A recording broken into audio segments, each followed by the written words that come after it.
Hello, good morning guys.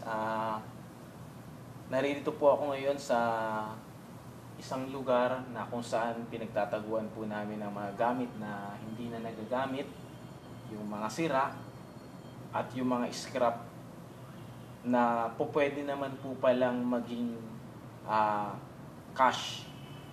Sabi nga po nung iba, sa basura may pera. Sabi ko naman, nasaan? Hanapin ko. So ito po yun. Meron tayong mga plastic bottle na madalas nating makita. Actually, sa mga bahay natin, meron tayong kapag bumibili tayo sa tindahan ng mga mineral water o mga inumin, minsan naiuwi natin. So ito, pwede nating ipunin. Ilagay natin sa isang bakanting lugar sa ating bahay, sa isang sulok na alam naman natin na hindi makakasagabal, hindi pangit, kumbaga hindi makakasira dun sa ayos ng inyong bahay. Kagaya nga po ng ganito, may maliit kayong bodega o taguan ng mga gamit, so pwede nyong isama. Ito po mga plastic bottle po na ito yung mga pinaglagyan ng mga tubig.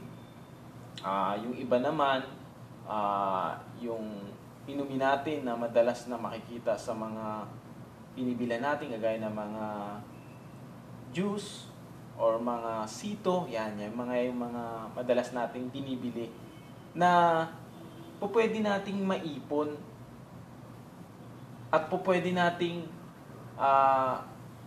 i-convert sa pera sa pamamagitan ng pagre-recycle.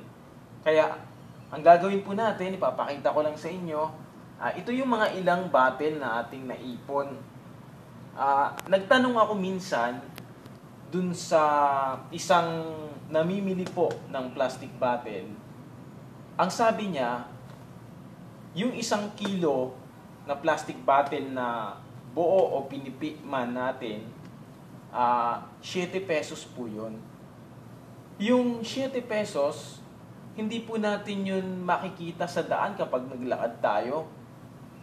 Diba, maglalakad ka. Hindi naman basta-basta natin makikita yun eh. Ang madalas natin makikita, yung mga plastic bottle. Ang ibig kong sabihin, ito po pala mga plastic bottle na ito, pwede nating pagkakitaan.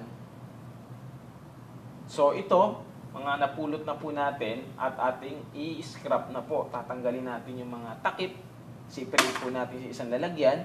Mayroon po ako ditong mga lalagyan. May mga timba. Kasi if ever na may tubig siya, lalagay ko doon. Then ipipilter po natin. Pwede mo naman itong apakan kung medyo masakit sa kamay. Kasi kapag maraming bottle na yung napipin natin sa kamay, masakit din po. So, pwedeng apakan po natin. Maganda pa nito, makakapag-exercise tayo. Yung ating mga muscle is ma-stretch po natin. Yan. Ito yung mga plastic bottle. Separate lang po natin. Lagay natin sa isang lagayan. Sa plastic bag. Ito po. Medyo marami-rami na rin tayong na So, ayan. Sabi nung iba, dapat maparaan tayo. Dapat yung lahat ng pwede nating mapagkakitaan na hindi naman tayo gagawa ng masama, gawin natin. Yun yung sinasabi nilang marangal. Marangal na pamumuhay na kahit ikaw ay namumulot lang ng mga plastic bottle, hindi ka naman nangaargabyado ng kapwa, hindi ka nandadaya, okay na yon. Kaysa naman dun sa naka-Amerikana ka, pero yung ginagasta mong pera, galing pala sa mga mahihirap na tao o sa mga buwis ng tao. Alam naman po natin ang nangyayari, maraming ganyan sa ating bansa. Pero bilang isang simpleng mamamayan, pwede kang mabuhay ng marangal. Yan ang dapat po nating magawa bilang mga mamamayan. Huwag tayong sasama dun sa mga gumagawa ng masama para lang kumita. Ang ating paniniwala, merong awa ang Diyos. Kaya sa mga simpleng bagay po na ito, pwede tayong kumita. Tatanggalin natin yung separate lang po natin yung ang tawag dito, yung name, pinaka name tag niya para maayos na po siya. Ayan. Saka dapat hindi natin ikahiya yung mga bagay na mabuti. Minsan, naging problema, nahihiya tayo. Unang-una, kung tayo po'y mag-iisip, ano dapat nating ikahiya? Kung tayo man po'y ipinanganak na mahirap, sabi nga po nung teacher ko nung nag-aaral ako sa high school, kapag ikaw raw ay ipinanganak na mahirap at namatay kang mahirap, ay kasalanan mo na yun. Pero yung ipanganak kang mahirap, hindi ka dapat mag-isip ng masama na kung bakit ka ipinanganak ng mahirap at yung iba mayaman. Ang isipin mo na lang, meron kang buhay, meron kang lakas na pwede mong magamit at pwede kang kumita. Sa mga anong paraan? Sa mabubuting paraan. Ayan, medyo matigas ka. Ito, natin. Nakapag-exercise ka pa, Pwede mo sabayan ng mga stretching. Yung muyuko-yuko ka, di stretch ang ating katawan. Iwas sa sakit. Kaya advantage din minsan yung lagi kang nagtatrabaho, lagi kang pinapawisan, at lagi kang siyempre masaya. Unang-una, para hindi ka magkaroon ng mabibigat na karamdaman, dapat lagi kang smile, laging masaya. Pag nakita ka ng mga tao na nalulungkot, pwede mong ma-share sa kanila yung kasayahan. Paano? Hindi magkwento ka ng joke. Anong halimbawa ng joke? Marami kayong alam niyan. Ako, konti lang, mga naririnig-rinig ko lang. Ano nga bang joke ang alam ko? May narinig ako. Meron kasing mga brand ng sabon na syempre kapag brand ng sabon may mga competition dyan, pagandahan ng commercial dyan. Diba? May narinig akong sinabi nung isang tao, kapag pala pinagsama mo yung magkaibang brand,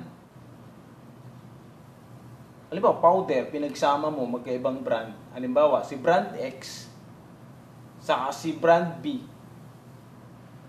Pinagsama mo, pangit po pala yun. Bakit? Hindi po bubula. Pag pinagsama mo, hindi siya bubula. Bakit? Walang tubig. Ayan. Sana nasundan nyo. Simple lang naman. Narinig ko lang yun. Kaya kung hindi kayo nakasabay, tawarin nyo na lang ako.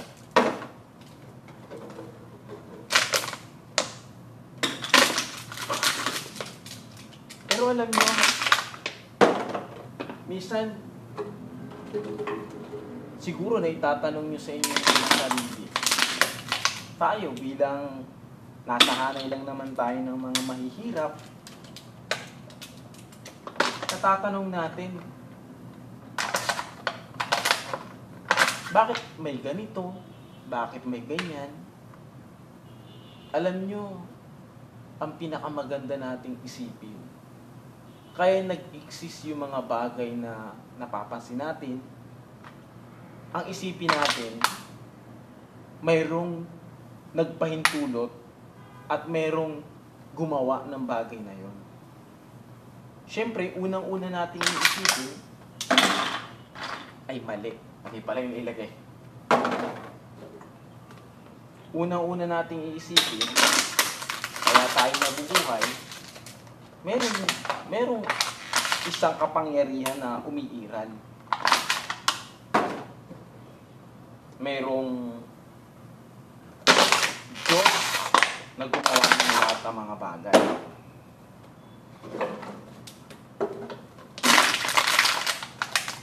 Kaya kung halimbawa man, tayo ay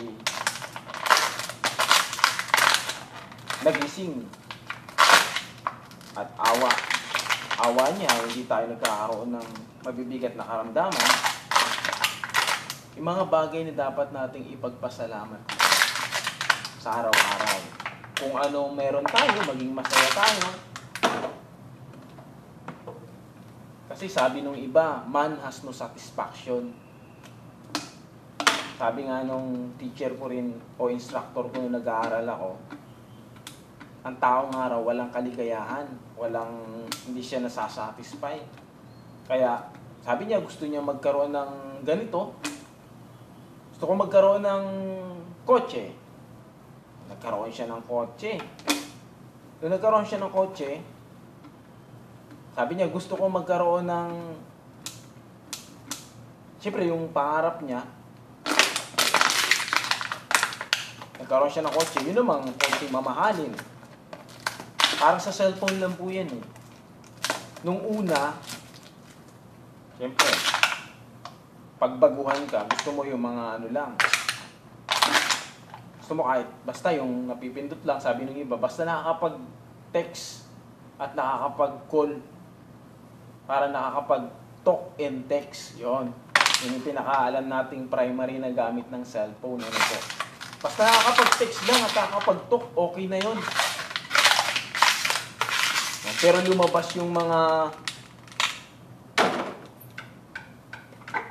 magagandang klase ng cellphone. Pwede ka na mag-videos, pwede ka nang mag-picture. Kaya na ginagawa ko ngayon, nag-video tayo.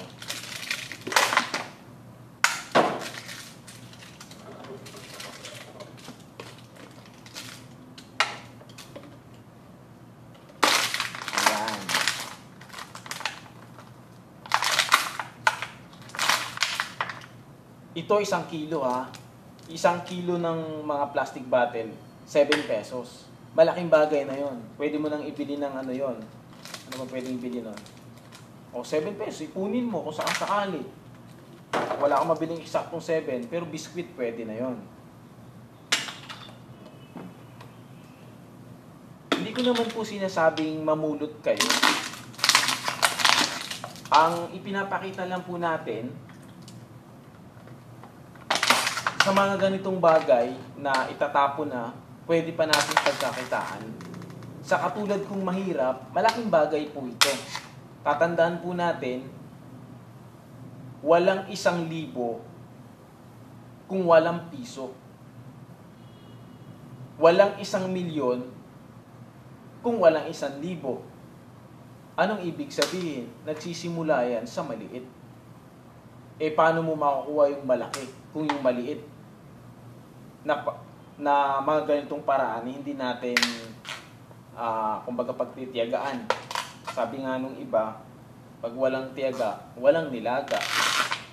Masarapan naman yung nilaga. Sinong mahilig sa nilaga po sa inyo? Masarap yun eh.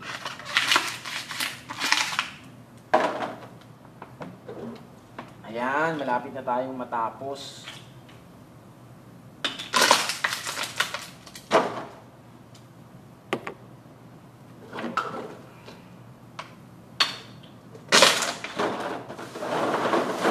Kalahating plastic bag na to. So siguro more or less mga 1 kilo na to. So ibig sabihin, meron na 7 pesos. Meron pa lang natitira. Yan. Actually, dito ko lang naman to pinulot. Sayang kasi, tinatapon yung basura, nakita ko, pwede naman pala. Saka, pwedeng i-recycle. Yung iba, ginagawa ito, maraming nagagawa yung iba rito. Ginagawa nilang parang mga puno, nilalagyan nila ng style. Maraming paraan natin magagamit yung mga plastic bottle na to. Pero ako, ipapita ko ito. 10 pesos din yun.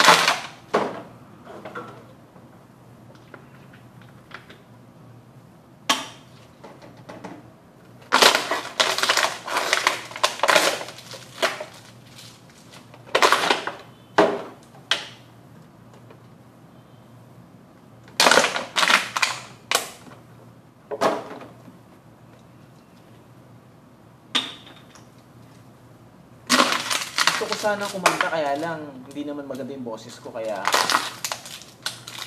manood na lang kayo.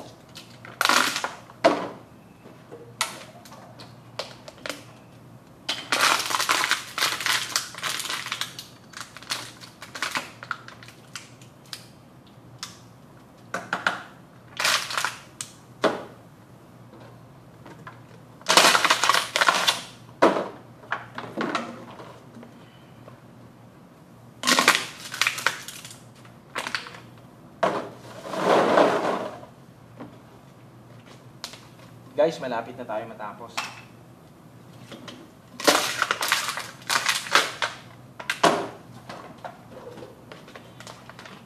Bibilisan ko na.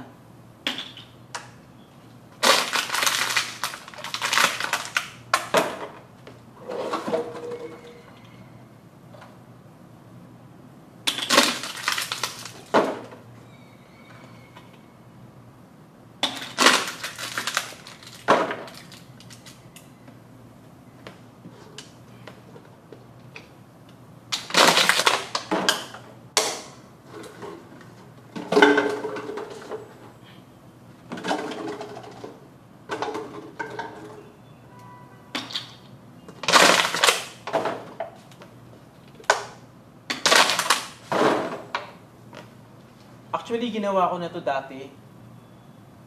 Noong time na yon, 15 pesos. 15 pesos isang kilo.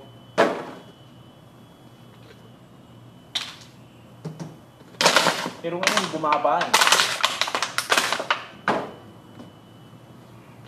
Tapos bumili ako ng ano nun,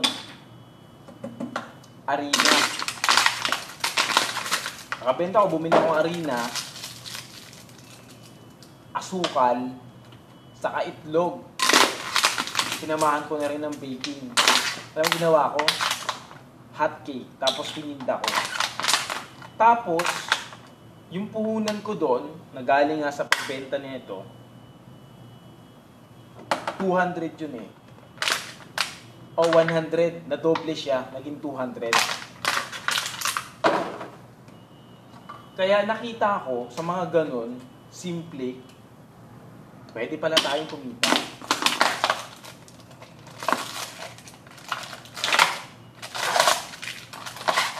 Sabi lang ng iba, para-paraan lang. Gagawa tayo ng paraan.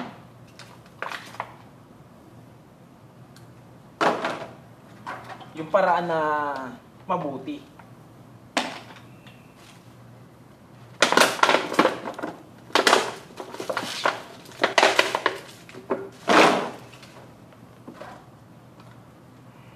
Yung piraso na lang.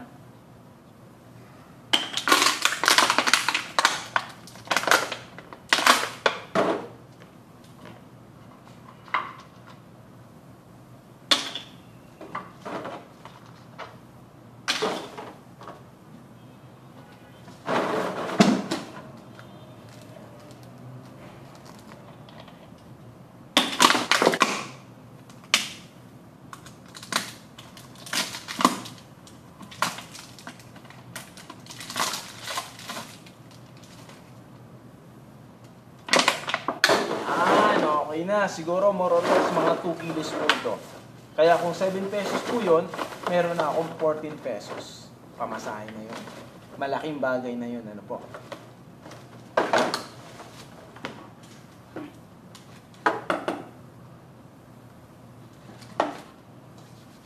Okay po, salamat po sa inyo. Sana, hindi ko alam kung meron akong sinabi na matututunan po ninyo. Pero sa simpleng video po na ito, sana po ay meron din kayong kaunting natutunan. Salamat po.